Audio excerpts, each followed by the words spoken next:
हमारे में कहावत है हॉस्पिटैलिटी, वो वेटर ही क्या जो खाना ना खा पाए जुगाड़ करके। तो ये so in this video will talk about the life of waiter in Kuwait. Kuwait में वेटर की कितनी सैलरी है, कैसे अप्लाई कर सकते हो, कितना जाने का खर्चा आता है, वहाँ पे सर्विस चार्ज मिलता है नहीं मिलता, टिप मिलती नहीं मिलती, कितने घंटे का काम होता है, ओवर टाइम के पैसा मिलता है कि नहीं मिलता, ये सब कुछ मैं बताने वाला हूँ। वहाँ का रहन सहन कैसा होता है, आप as a waiter as a steward जा रहे हो, शेफ़ की क्या लाइफ होती है, ये सब मैं बात करने वाला हूँ। शेफ़ की लाइफ के बारे में हम कभी और बात करेंगे। अगर आप चाहते हो कि शेफ़ के ऊपर भी मैं बात करूँ, life of chef in Kuwait, तो नीचे कमेंट ज़रूर करना। इस वीडियो का लाइक का टारगेट करते हैं हम 100, ज़्यादा नहीं। तो स्टार्ट करते हैं गाइस इस वीडियो को। Hello everyone, welcome back to the channel. Ladies and gentleman, hope you are doing extremely well guys. So ये वीडियो मैं इसलिए बना रहा हूँ because this is from my hospitality background. जैसे कि as you all know that I also have done my hotel management from IHM Hyderabad. So मैं Kuwait में 5 साल रहा हूँ, तो आई नो मोस्टली कुवैत के बारे में। तो स्टार्ट करते हैं। स्टार्टिंग बिल्कुल पॉइंट टू पॉइंट बात करते जाएंगे ताकि आपको सब कुछ क्लियरली हो जाएगा। आप एज ए स्टीवर्ड में आप जा रहे हो। सो रनर के ऊपर मैंने ऑलरेडी एक वीडियो बना रखी है, life of a runner in Kuwait, यहाँ पे देख लेना। नहीं तो मैंने एक प्लेलिस्ट बना रखी है होटेलियर लाइफ करके, तो उन वीडियोस को आप देख लेना गाइस, आपकी बहुत हेल्प होगी।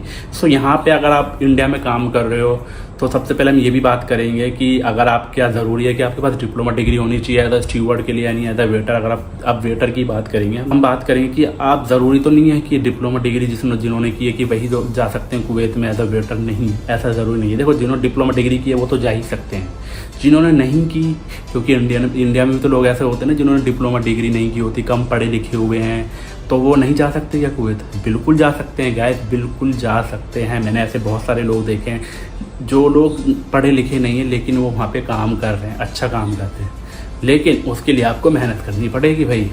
कम पढ़े लिखे हो, चलो आप मजबूरी थी आपकी, नहीं पढ़ पाए, लेकिन आपकी कम्युनिकेशन स्किल रेस्टोरेंट में होनी चाहिए, क्योंकि वहाँ पे आपको गेस्ट के साथ इंटरेक्ट करना पड़ेगा। अब मैं आपको आगे ही बताऊँ कि वहाँ पे कौन सी लैंग्वेज बोली जाती है। तो अब जैसा कि मैंने बताया कि ज़रूरी नहीं है पढ़े लिखे होने चाहिए। अगर आप पढ़े लिखे नहीं हैं तो भाई आपकी कम्युनिकेशन के लिए आपके पास एक्सपीरियंस इतना होना चाहिए। ये भी बताऊंगा कि सैलरी कितनी है कुवैत में as a waiter, starting salary कितनी मिलती है, सब कुछ बताने वाला हूँ। स्टार्ट धीरे धीरे ऐसे बात कर रहा हूँ तो पूरा मैं उसमें खो रहा हूँ ना। सो देखो, यहाँ से स्टार्ट करते हैं। इंडिया से आप कम पढ़े लिखे हो तो आप कैसे अप्लाई करोगे भाई? आपकी कम्युनिकेशन स्किल आपकी अच्छी, ठीक है, तो आप अप्लाई कर सकते हो 3 तरीके से गए। सबसे पहला तरीका होता है कंसल्टेंसी। मैंने एक वीडियो बना रखी है, ट्रस्टेड कंसल्टेंसी इन इंडिया, ऊपर आ जाएगी यहाँ पे, नहीं तो डिस्क्रिप्शन में लिंक मिल जाएगा। वो ट्रस्टेड कंसल्टेंसी, मैं खुद उनके थ्रू गया हूँ, 3 बार मेरे काफ़ी दोस्त गए हैं। दूसरा तरीका होता है ऑनलाइन वेबसाइट्स।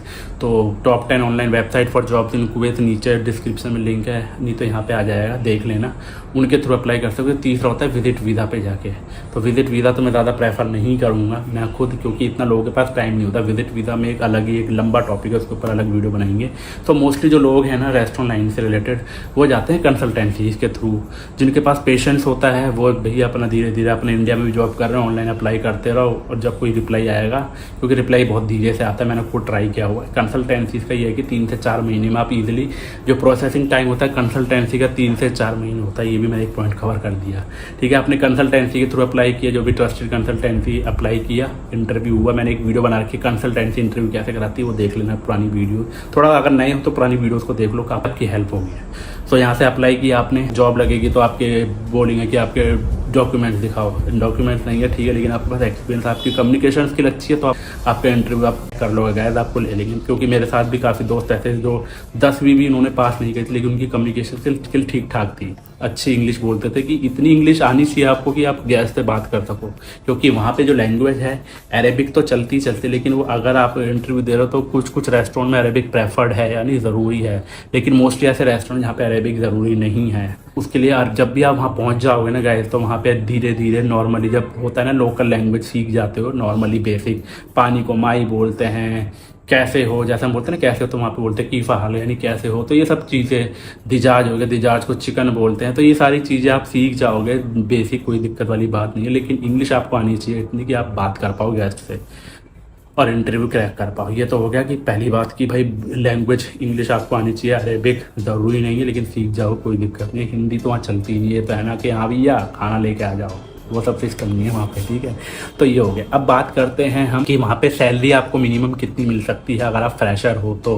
देखो, एक्सपीरियंस बंदा है तो भाई स्टीवर्ड, सीनियर स्टीवर्ड, वो फिर लेवल होते चले जाते हैं एज हायरार्की में। तो नॉर्मली जो मिनिमम सैलरी है 130 KD आप मान के चलो, और लास्ट टू लास्ट 200 KD तक आप कमा सकते हो एज अ स्टीवर्ड। आपका ओवर टाइम करके टिप जोड़ के, क्योंकि सर्विस चार्ज है ही नहीं, होटल्स के अंदर होता है, लेकिन रेस्टोरेंट में सर्विस चार्जेस कुवैत के अंदर, मैंने तो जितने 2-3 रेस्टोरेंट थे और भी जो मैंने दोस्तों से पता करा, तो रेस्टोरेंट में सर्विस चार्जेस कुवैत में नहीं होते, टिप होती है। डिपेंड करता है कि जो रेस्टोरेंट का जो बिजनेस है वो कैसा चल रहा है। मेरे जो पहला जो रेस्टोरेंट था वहाँ पे 1 महीने में हमें टिप मिलती थी। जो दूसरा रेस्टोरेंट है वहाँ पे हम 15 दिन में टिप खोलते थे, क्योंकि वहाँ पे वो रेस्टोरेंट में ऑलरेडी काफ़ी अच्छा बिजनेस था हमारा, तो इतनी टिप आ जाती थी।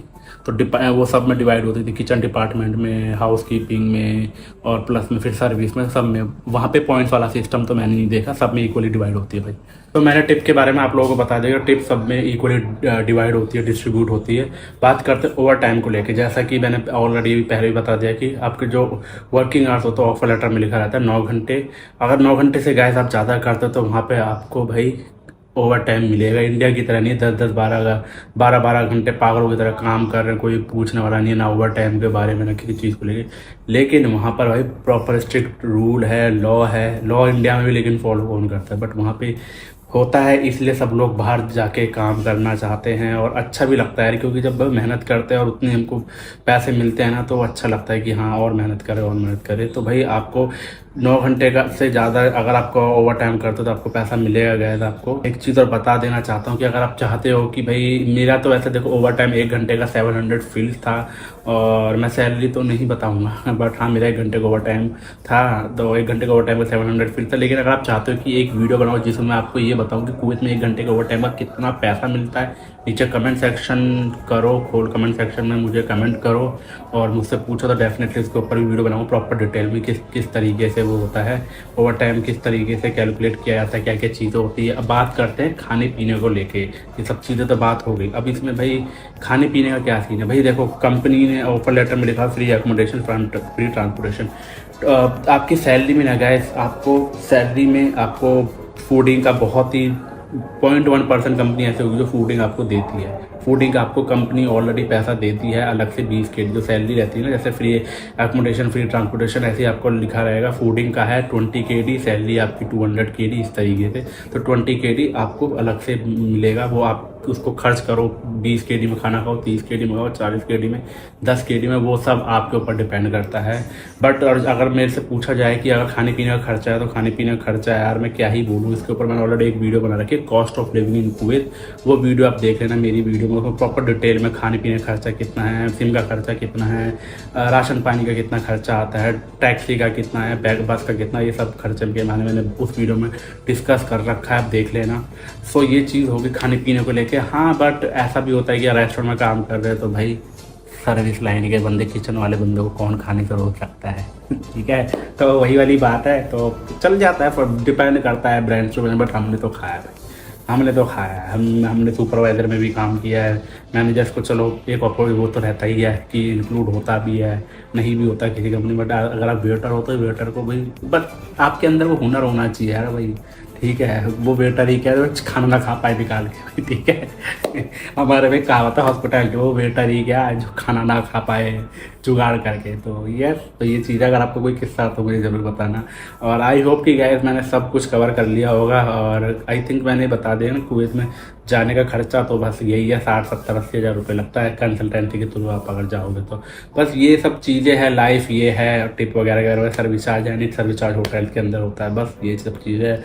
और कुछ पूछना हो आपको मुझसे पूछ सकते हो, कमेंट सेक्शन खुला हुआ। आज के लिए इतना ही, टेक केयर, जय हिंद।